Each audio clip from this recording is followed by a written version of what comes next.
रामदोली रे बसी मजा नेउथिबा समय जड़े 13 वर्षीय नाबालिका हठात खसी पड़ा जो 60 फुट उच्चरे झुली रही एपरी विचलित करने परी घटना घटी उत्तर प्रदेश लक्ष्मीपुर खेरी रे चलिथिबा मेला पड़िया मिलिथिबा सूचना अनुसार उत्तर प्रदेश लक्ष्मीपुर खेरी रे एक मेला चलिथिबा बेले 13 वर्षीय नाबालिका जनक रामदोली रे खेलिबा पई बसिथिले आउ दोलीटी बुली उपरे पहुंचीबा बेलकू पिलाटी असावधानता जोगु खसी पड़िथिला।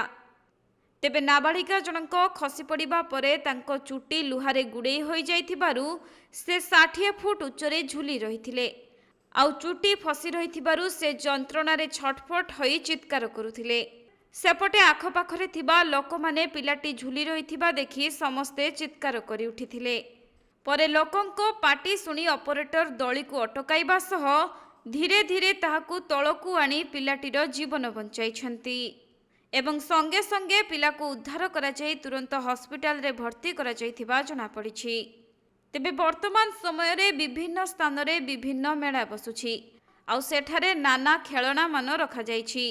तेणु से सबु क्षेत्र रे पिला मानंकु सतर्कतार सहित नेबा उचित।